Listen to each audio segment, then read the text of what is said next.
Alrighty, good evening. Well, not evening, it's morning now at the time of me recording this. But good morning, ladies and gentlemen. This is Hajim Zero here, back with another quick movie review. Again, another one of Jet Li's, you know, I would say classic films, but I already stated, Once Upon a Time in China, Fist of Legend, and Shaolin Temple, I believe, is really his classics. This is Tai Chi Master, starring, of course, Jet Li, Michelle Yeoh, and forgive me, but I can't remember the actor's name who portrayed his friend turned enemy, but he was in Fist of Legend as well. He was in that final, fight with the Japanese general.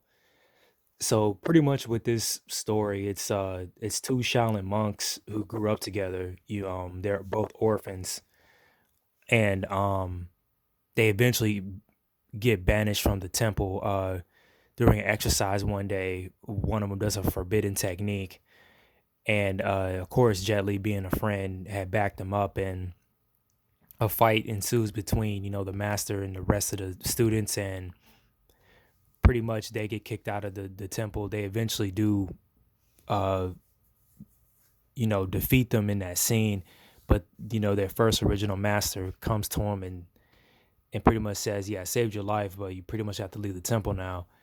So pretty much from that story there, they eventually get divided. With the best friend, he pretty much was already like seeking power, so he allied himself with the army in China, and they were already being very tyrannical with just you know bullshit stuff that was going on, especially with the whole tax scene when they were being street performers. And in Jet Li's character, that's not really who he is. So he sided with the resistance or the rebels who really, aren't down for that shit. But the good thing about this film is a good pace of action, even with just that story by itself, because it's always interesting in seeing, two former friends, pretty much brothers, and they become enemies at the end of the movie because one seeks power, the other one doesn't. He's wise enough to know from what he was taught that it can corrupt and be destructive. So you know, out of all of Jet Li's films, I think this was like the lightest one he's probably ever done in his career. There are comedy, elements to it.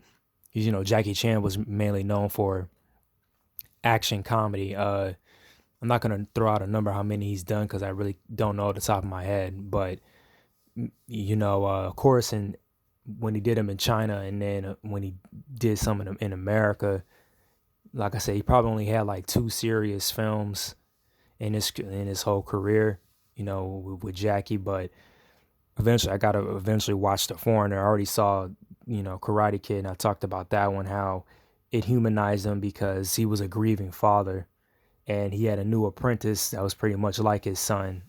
But back with this film, mainly the dope stuff from behind the scenes. What I liked, I looked at some of the commentary that Brett Ratner, and I really don't like bringing him up because of his, if you know who he is and how he's been accused of certain things.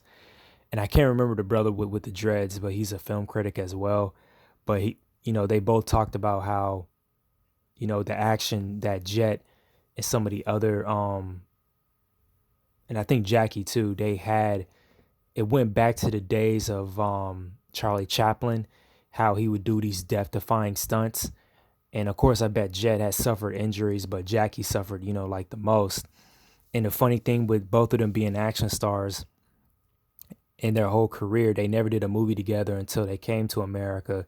They always had interconnection, with other actors, Chinese actors, like Michelle Yeoh had worked with both Jackie and Jet in the hype of their career. And the good thing is that she eventually got her own. She did Into the Dragon, and not Into the Dragon, Crouching Tiger, Hidden Dragon.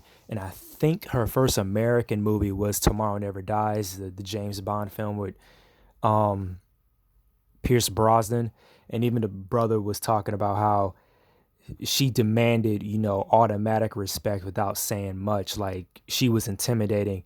And it's kind of funny because with our whole feminist, thing going on in films and how much of those movies are really sucking, it's kind of funny how she was able, to do it. And I think she is still able, to do it without over exacerbating herself and looking like a bitch while doing it. So, good kudos to Michelle Yeoh. I have a lot of respect for her, and even Jackie Chan and Jet has have a lot of respect for her. Hopefully to see her in a really really good film, or a really good film that really is like the hype of cinema that will be preserved in American movie making. I can't remember the name of that off the top of my head, but pretty much more stuff behind the scenes. Of course, this is a classic kung fu film, so this is before computers are even brought into the mix. Mainly with China's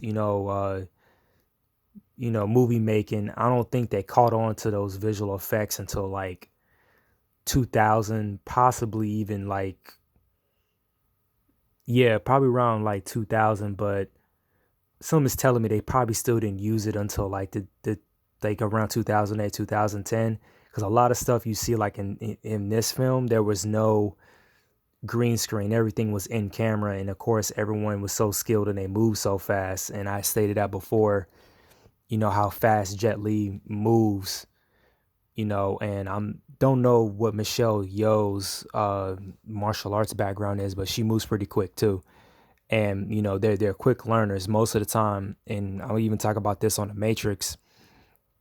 But they may come up with a fight sequence or a concept, but 9 times out of 10, on that one day, certain things can change, or they can link up parts to something, that wasn't really, scripted. It was just improvised. Um, I know for Fearless, of course, most of those set pieces were already planned, but I don't know in particular if they had to shoot additional stuff, to give it much more drama or intensity, or much more of a wow factor. But you know, I briefly remember behind the scenes of the Matrix a while ago. The brothers, or I should say the Wachowskis, would sometimes even state that Yuen Ping would even come up with a newer additional concept. I'm thinking close up shots where some of those face hits might happen, or if someone needs quick movement, and he'll say they'll probably shoot that day, and it would be something that he came up versus something what they would have done. But that was just pretty dope, to pull out. And I mean, to even state, and even going back to Jackie Chan, he was the same way. If you see the, I think this is like one of the, not really say last movie, but the last movie he did at the time before he did Rush Hour, which was Who Am I? He had a fight scene on the top of the roof, and it was funny because I heard that was actually real. There was no green screen. He was very very adamant at getting everything in camera. So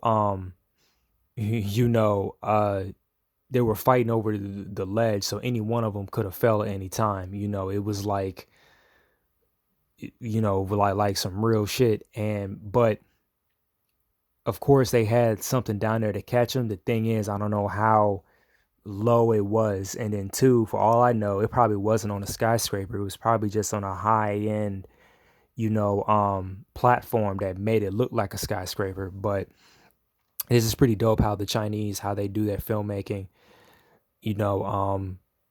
But that's pretty much all I have to say for this film. Again, like, comment, share, and subscribe. And I will talk to you guys later. Sayonara.